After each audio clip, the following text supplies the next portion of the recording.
child at the funeral wouldn't stop crying, pointing to his mother's coffin. No one believed his words until something happened that made everyone shudder. What was behind the coffin lid turned the funeral into a nightmare. Subscribe and tell us in the comments where you're watching us from.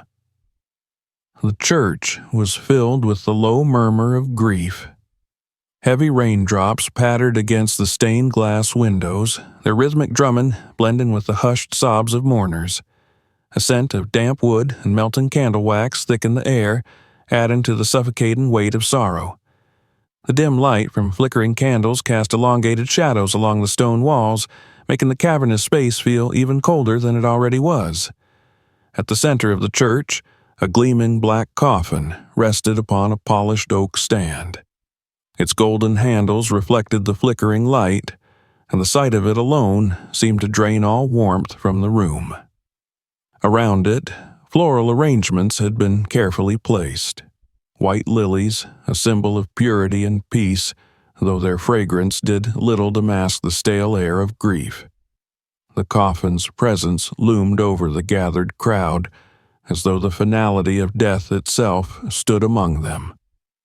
On the front row sat an elderly woman, her back slightly hunched with age, her hands trembling as they gripped a small embroidered handkerchief.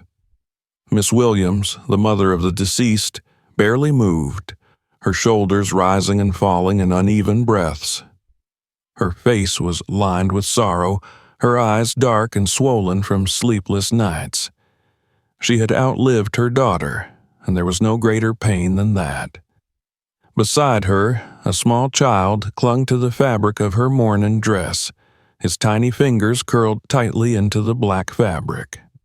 Elijah, only 3 years old, was too young to understand death the way adults did, yet his expression was not one of confused sadness like most children at funerals.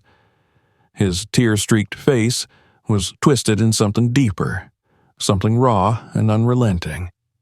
Across the aisle, a tall man stood rigid, his face grim but composed. Eric, the husband of the deceased, kept his gaze fixed forward, his jaw set in a hardened line. His dark suit was pristine, his posture unshaken, but there was something in the way he held himself, too controlled, too restrained. Unlike the others, his eyes were dry. The priest stood near the altar, his voice steady as he recited the solemn prayers. The murmurs of grief softened, the room growing eerily silent aside from Elijah's quiet whimpers. The boy sniffled against his grandmother's dress, but his small, trembling hand remained outstretched, his finger pointing toward the coffin. No one paid attention at first, but then his voice, small yet piercing in the quiet, broke through the thick air. "Mama is still there." A few people shifted uncomfortably in their seats, casting sympathetic glances at Miss Williams, assuming the child was simply struggling to understand. Death was difficult for young minds to grasp, and often children clung to hope, believing their lost loved ones had not truly gone. Miss Williams gently shushed him, smoothing down his curls with a shaky hand. But Elijah's body remained tense, his little chest rising and falling rapidly as his grip on her dress tightened. His face, red from crying, was scrunched in a mixture of desperation and frustration. "She's not gone," he insisted, his voice louder this time. "Mama's still there." The priest hesitated in his prayer, his hands tightening around the Bible he held. A few whispers rippled through the church pews. Someone cleared their throat, shifting uncomfortably. Miss Williams whispered something to the child, but he only shook his head violently, his wide, fearful eyes locked on the coffin. Then the first sound came, a soft, almost imperceptible thump. A few mourners glanced at one another, brows furrowed. The noise had been faint, so faint, in fact, that it was easy to dismiss, Perhaps the wood had simply creaked under the weight of the heavy lid. The funeral home had sealed it properly. There was no reason to believe anything unusual was happening, but Elijah had heard it. His breath hitched and his cries grew louder, his small hands tugging desperately at his grandmother's sleeve. "Mama's calling me." Miss Williams stiffened, her throat tightening. Something in her chest twisted, an overwhelming sense of unease creeping through her veins. She tried to tell herself it was just the boy's imagination, his young mind unable to process grief in a logical way, but the way he trembled, the sheer panic in his little voice, it made her skin prickle. And then it happened again. A second thump, louder this time. A collective shudder rippled through the room. The priest paused, his gaze flickering toward the coffin. The air in the church thickened. The quiet now weighted with something far more disturbing than sorrow. Eric's shoulders stiffened. His fingers curled into tight fists at his sides. "Just the wood," someone muttered, though their voice lacked conviction. Miss Williams pressed a hand to her mouth. She had lived long enough to know that some things couldn't be explained away so easily. And if there was one thing she knew with certainty, it was that children were far more perceptive than adults. The third sound came, and this time it was unmistakable. A muffled, desperate pounding. Gasps filled the room. Someone let out a choked sob. A few people stepped away from the coffin, fear creeping into their eyes. Elijah let out a piercing wail, pointing frantically now. "Mama! Mama! She's in there!" Miss Williams felt her knees weaken. A cold sweat broke out along the back of her neck. The priest's face had drained of all color, his lips parting in silent shock. Eric, however, did not look at the coffin. His hands remained clenched at his sides, his jaw so tightly locked that the veins in his neck stood out. The pounding came again. More frantic this time, and then, through the thick, suffocating silence of the church, a sound slipped through the cracks of the coffin. A weak, gasping breath. A single word. "Help!" Screams erupted. People scrambled backward, some nearly toppling over one another in their haste to put distance between themselves and the coffin. Miss Williams clutched Elijah tightly, her heart hammering so violently she thought it might burst from her chest. The pounding from within grew more frantic. Nails scraped against wood, the sound of pure, unfiltered desperation. Someone shouted to open the coffin. Someone else shrieked in fear. Eric suddenly stepped forward, his voice sharp, commanding. "No one touches it." All heads turned toward him. His expression was unreadable, but the steel in his tone sent a wave of unease through those present. Miss Williams' breath hitched. Elijah sobbed into her dress. The pounding inside the coffin continued, each strike more desperate than the last. The church was in chaos. Panic spread like wildfire through the crowd, the air thick with confusion and fear. Some mourners clung to each other, their faces pale, their hands shaking. Others took hesitant steps toward the doors, as if debating whether to flee or stay and witness the impossible. The scent of melting wax and damp fabric mixed with the raw, electric charge of terror that now hung over the room. Miss Williams clutched Elijah tightly, her heart pounding against her ribs. The boy's tiny fingers were digging into her arm, his breath coming in quick, hiccuping sobs. She could feel the way his little body trembled against her own, his fear radiating off him in waves. The pounding from inside the coffin did not stop. It grew louder, more insistent, the muffled thuds and scraping sounds sending fresh shudders through the gathered mourners. It was not a trick of the mind. It was not a creaking floorboard or settling wood. It was real. Someone, Naomi, was inside, alive. A desperate, suffocated voice rasped from within. "Help me!" A woman near the front shrieked and staggered back, clutching her chest as if she might faint. Another grabbed the arm of the man next to her, whispering prayers under her breath. The priest looked as if he had forgotten how to breathe, his face stricken with horror. Eric took a step forward. His face remained rigid, his dark eyes unreadable. His hands, though, told another story. They were clenched so tightly at his sides that his knuckles had turned bone white. "No one touches it," he said, his voice sharp, cutting through the rising noise. People turned to him, confusion flickering across their faces. Miss Williams stared at him, her stomach twisting. The expression he wore wasn't one of shock or disbelief. It was something else, something colder. Elijah clutched at her dress, his cries turning into frantic sobs. "Mama!" he wailed, his voice breaking. "Mama's still there. She's calling me." A new voice cut through the tension. "We have to open the coffin." It was a doctor, one of the mourners who had come to pay his respects. He was a man in his 50s, his thinning gray hair slightly damp from the rain outside. His eyes were sharp, calculating, no longer dulled by grief but by something more urgent. "If there is any chance that she is still alive, we cannot waste time." Eric turned on him, his expression darkening. "That's ridiculous." The doctor squared his shoulders, unshaken. "You heard it, just like we all did. She spoke. She's knocking.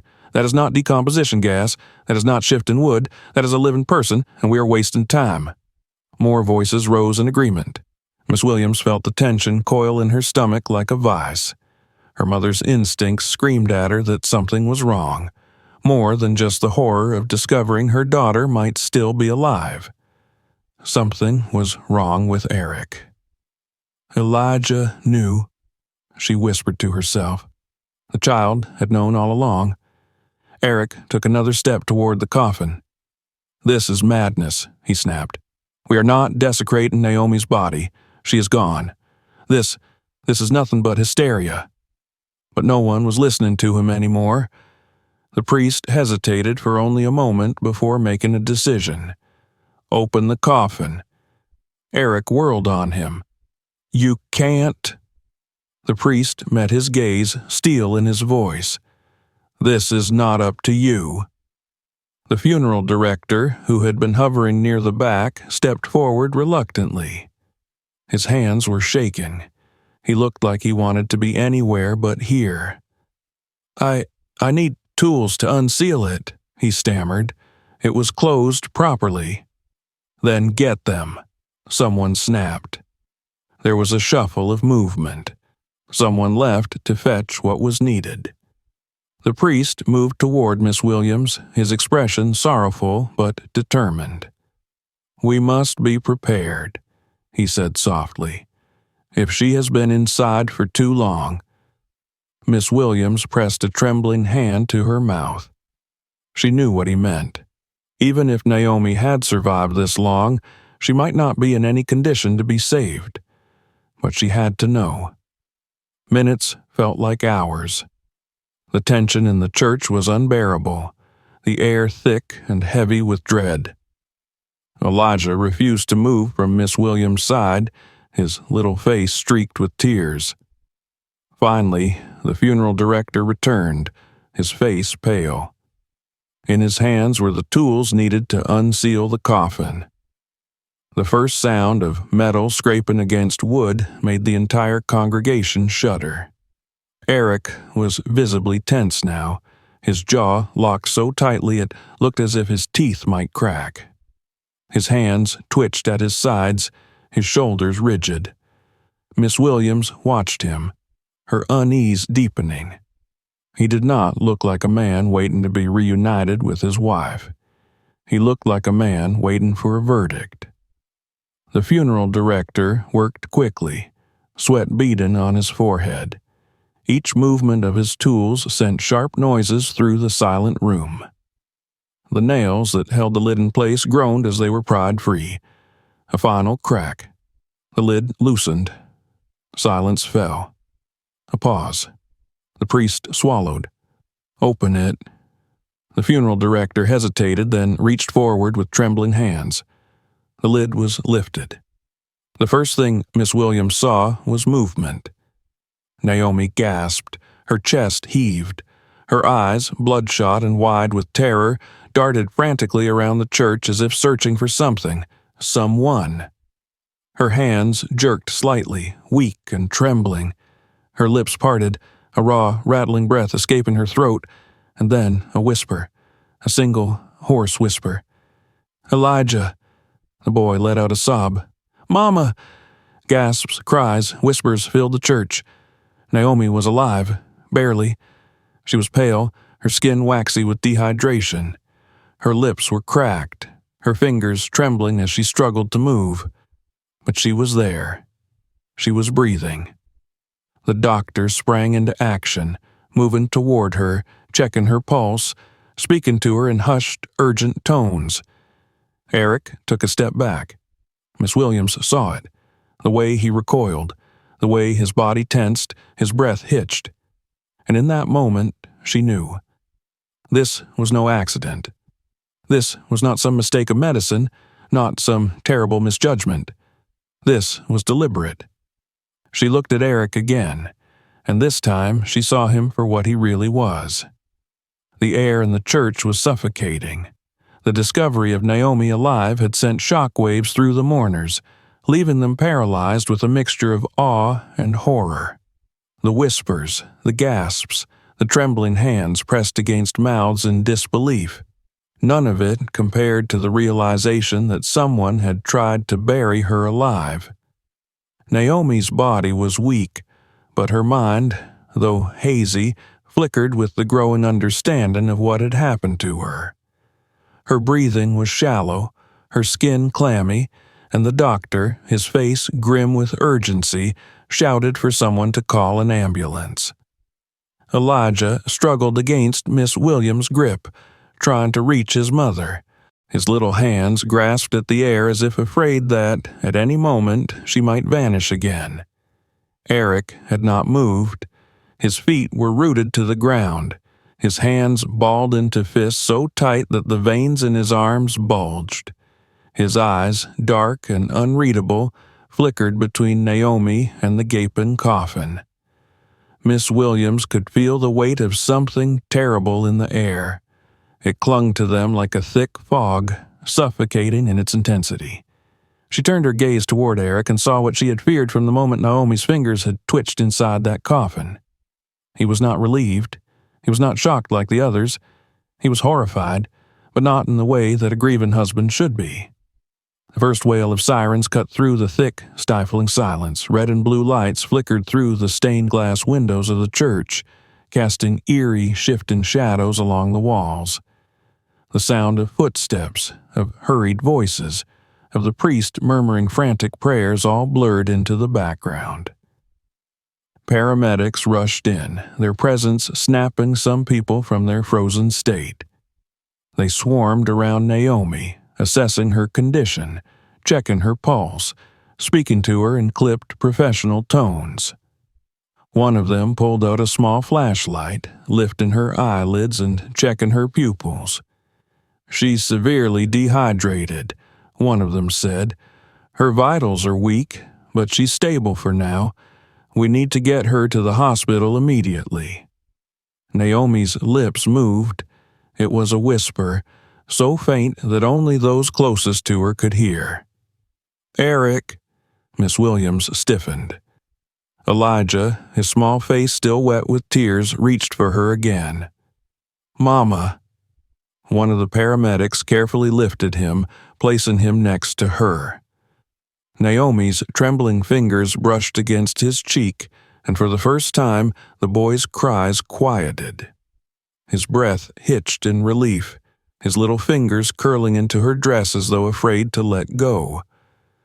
The doctor, still hovering nearby, turned toward the priest. Who signed the death certificate? The priest hesitated, his fingers tightening around the rosary beads in his hands. It was Dr. Reynolds, but he wasn't at the hospital. The funeral home handled everything. All eyes turned toward the funeral director, who had gone pale. He wiped at the sweat on his brow, his mouth opening and closing as if struggling to form words. I followed protocol," he stammered. "I was given the certificate. I was told she had been pronounced dead. It's not my fault." The doctor frowned. "I know, Dr. Reynolds. He's meticulous. He would never sign off on a death without confirming it himself. Something isn't right." Eric took a step forward, his voice cold and controlled. "This is absurd. She was dead." The doctor turned to him, his brows furrowing. "She wasn't. That much is obvious." Eric's fingers twitched at his sides, his jaw clenched. Miss Williams saw it then, the way his throat bobbed as he swallowed hard, the way his gaze flickered, calculating. He was trying to regain control.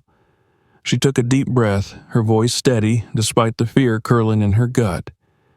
"Eric, what did you do?" Silence fell over the church. The question hung in the air, suffocating. Eric's face twisted into something unreadable.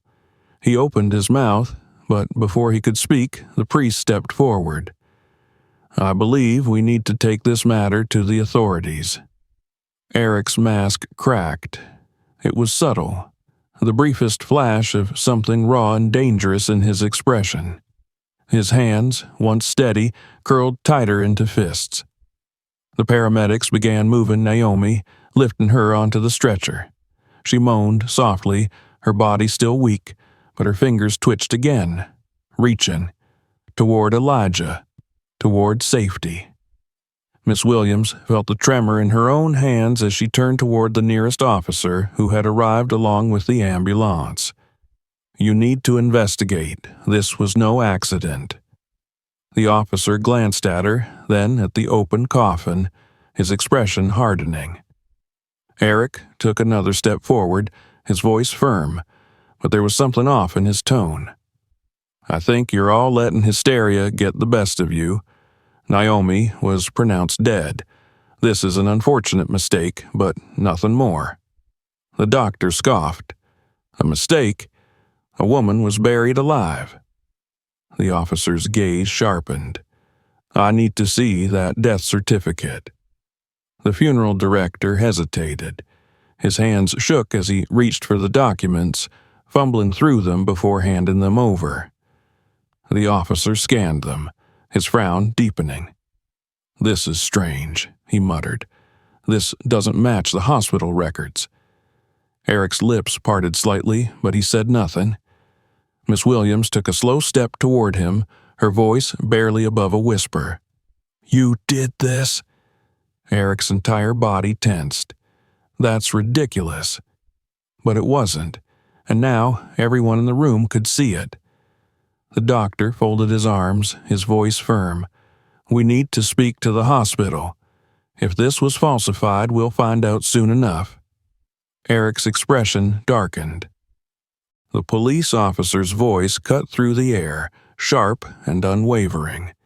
"Sir, I'm going to need you to come with us for questioning." A flicker of panic crossed Eric's face. For the first time, Miss Williams saw it. True fear. Not for Naomi, not for the situation, for himself. One of the paramedics gently patted her shoulder. "She'll be okay," he murmured. "We're getting her to the hospital now." Miss Williams barely heard him. Her pulse roared in her ears, her breath shallow. She looked down at Elijah, still clinging to Naomi's weak fingers. Her grandson had been the only one to see the truth before any of them. Naomi had been left for dead, and Eric had made sure of it.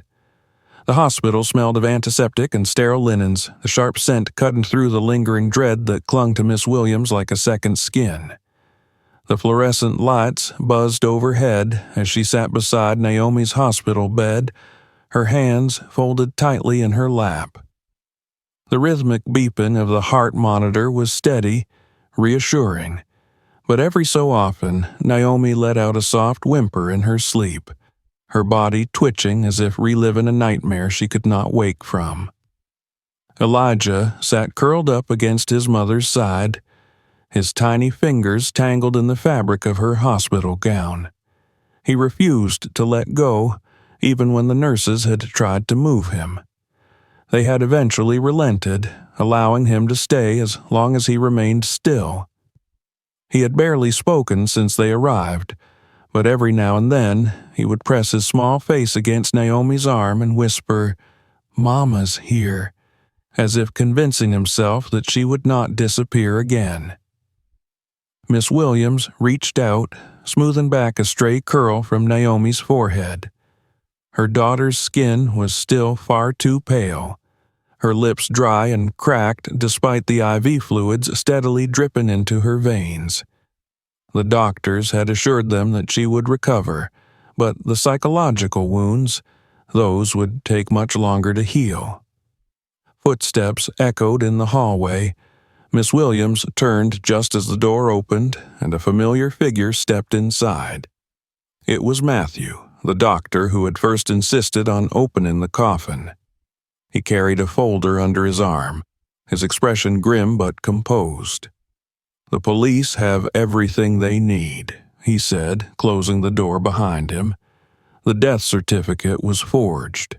Dr. Reynolds confirmed that he never signed off on Naomi's death, nor was she ever officially examined at the hospital. Eric bypassed protocol completely. The mortuary was bribed to proceed with the burial without a formal autopsy. Miss Williams inhaled sharply. Matthew set the folder down on the small table near the window. The toxicology report came back.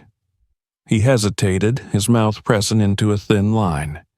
She was drugged with a paralytic agent.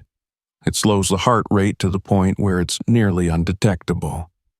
Inexperienced examiners would assume the patient is dead, but she wasn't. Miss Williams felt a cold wave of nausea rise in her throat. She had suspected as much, but hearing it confirmed sent a shudder through her entire body. "He planned this?" she whispered. Matthew nodded. "Yes, and he was careful.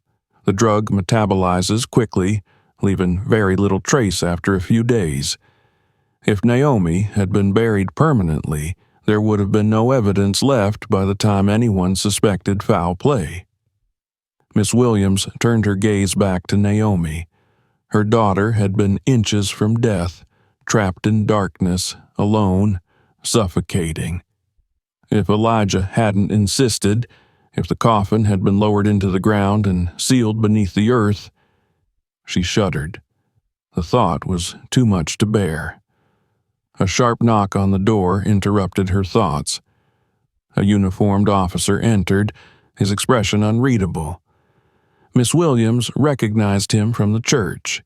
He had been the one to first suspect something was wrong when the records didn't match. "Mrs. Williams," he said, nodding to her before glancing at Matthew. "We have Eric in custody.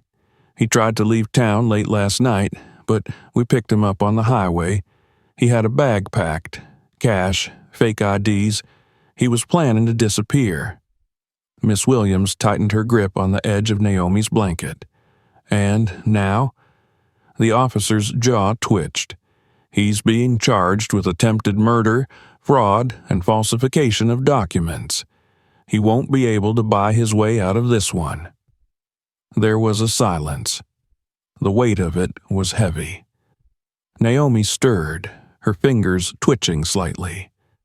Miss Williams leaned closer, watching as her daughter's lashes fluttered weakly before her eyes opened, unfocused but no longer filled with the raw terror they had been before. "Mom?" Naomi's voice was hoarse, barely above a whisper. Miss Williams swallowed past the lump in her throat and forced a small smile. "I'm here, baby. You're safe." Naomi blinked slowly, her gaze shifting, searching. Her fingers curled weakly, and Elijah immediately pressed closer, his tiny hands wrapping around hers. "I thought I was dead," Naomi whispered. Miss Williams' breath hitched, but she didn't let the tears fall. "You were close," she admitted, "but Elijah knew. He saved you." Naomi turned her head slightly, her gaze settling on her son. Her lips trembled. "You heard me?" Elijah nodded, his little face solemn. "You were calling me." Naomi let out a shaky breath. A tear slipped down her cheek. "I was so scared." Miss Williams reached for her hand, squeezing gently. "It's over now. Eric can't hurt you anymore." Naomi closed her eyes for a long moment, her chest rising and falling steadily. When she opened them again, there was something new there, something stronger. "Good," she murmured. The officer cleared his throat. "I'll let you rest for now, but if you feel up to it, we'd like to take your official statement soon." Naomi nodded weakly, but Miss Williams could see the exhaustion pulling at her. "Later," she said, her voice firm. The officer gave her a small nod before stepping back into the hall. Matthew lingered for a moment longer, watching Naomi carefully. "You're lucky," he said quietly. "Not many people survive something like this." Naomi let out a dry laugh, though it held no humor. "I don't feel lucky." Matthew gave her a small, understanding smile before excusing himself. The room was quiet again. Naomi's fingers curled slightly in the blanket, and Miss Williams could see the tension in her body despite the exhaustion in her face. "What if he gets out?" Naomi whispered. Miss Williams straightened. "He won't." "But what if he does?" Miss Williams exhaled, reaching out to brush her daughter's hair from her forehead like she had when she was a child. "Then we'll be ready." Naomi studied her mother's face for a long time before finally nodding. Elijah pressed himself closer to her side, and, for the first time since the nightmare had begun, Naomi allowed herself to relax. The weight of what had happened would never truly leave them. The horror of what Eric had done would stay with them forever. But justice had been served, and Naomi had survived. And for now, that was enough. If you enjoyed this story, make sure to subscribe for more captivating tales. Don't forget to share this video with your friends and family. And if you're looking for more intriguing stories, check out our other videos. See you soon.